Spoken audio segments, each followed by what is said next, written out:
You know, I just got done watching the Minnesota Chuds just get raped at Lambeau Field versus the Packers.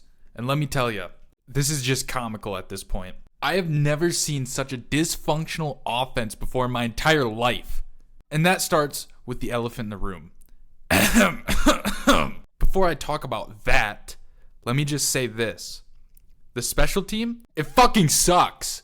Will the Third Reichard is amazing, and I love that guy.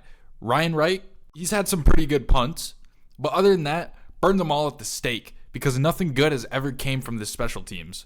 The defense, well, they usually have a few drives where it looks like everyone had a lobotomy done on them, and everyone and everything will get past them.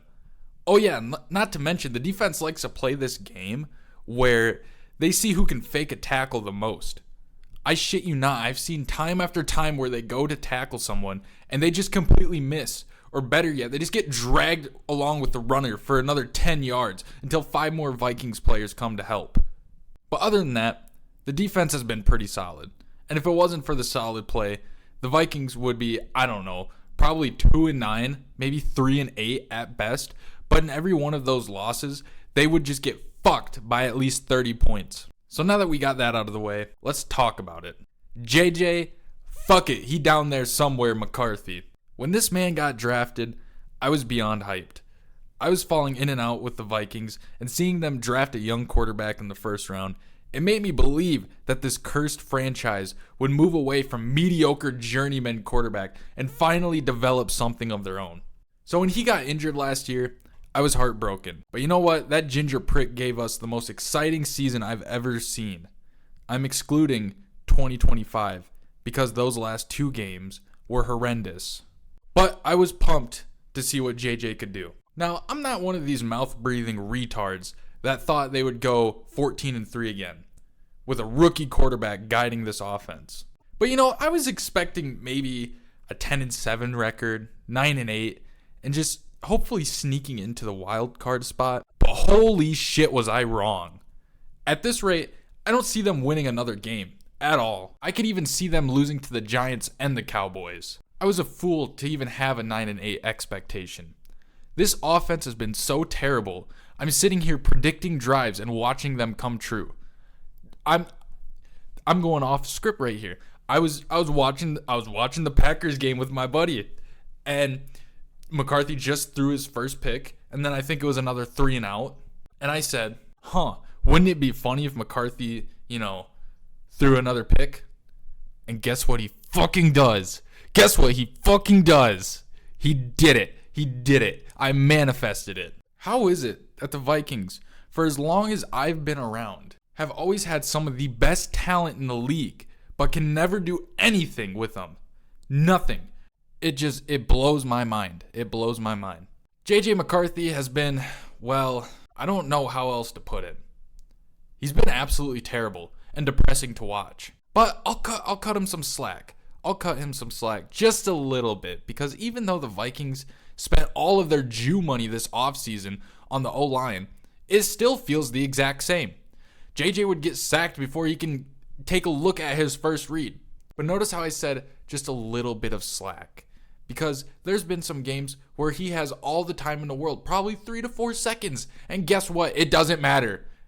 Because A, he throws the ball to an open man and completely misses. B, he throws the ball to an open man and it's so off that it gets picked off. Or C, he hits him and the receiver drops it. He now has 6 starts under his belt and it has been terrible. 6 touchdowns to 10 interceptions. But I'll be nice and say 8 touchdowns since he has 2 rushing touchdowns. Every week, it's always something new. At first, it was watch JJ get sacked in under half a second. To, 8 false starts. To now, it's, fuck it, I think Jets is down there somewhere. Hopefully he is. And then just, all the way, just bomb that bitch 50 yards and watch it get picked off on like a 3rd and 1. Now, I've been tearing into JJ McCarthy because I still believe in him. I think writing off a 22-year-old kid who's pretty much a rookie in his first 6 games is a brain-dead thing to do. And it especially means a little bit more to me knowing that JJ McCarthy and I are about the same age. He's only a few months older than me. Most quarterbacks, they aren't just going to come into the league and immediately do great things, although that has happened before. So, just like the other rookie quarterbacks from last year, I'm giving JJ all of this year to just learn, acclimate himself to the pace of the NFL, and then by next season, I want to see some real improvement. I want to see consistency. While a majority for this season for JJ has been complete and utter dog shit, there's still some positive things to take away from this. Firstly, he's a little bit shifty. He can escape the pocket and use his legs if need be. Another thing I like is sometimes he will get into this groove or flow state where he just marches up the field and he's hitting his receivers with precision. Usually it's on the opening drive and then it doesn't happen ever again for the rest of that game. And, there has been a couple times where he just decides to lock in the fourth quarter and he'll come in clutch. But guess what? Besides like 2 of those games, it's already too late and the game is over. A perfect example of that would have been week 1 versus the Bears. And let me tell you, I was hyped for that game. A couple other things I like is he's got balls. He's not scared to launch that ball on a deep shot for a big play. And while most of the time he misses, there has been a few times where he hits them and it's a beautiful sight to see. Listen, I love JJ McCarthy. I think the way he handles himself and takes accountability is great. And I want to see him blossom into this great quarterback. And I think he will with time. But man, he has just played terribly so far. But hey, hopefully it's just growing pains. I know this isn't gaming related at all, but in the wise words of Russ, why not? If you enjoyed this video, make sure to like it or dislike the video, comment, and subscribe, as I potentially document my depleting sanity every Sunday. Thanks for watching, and Michael's out.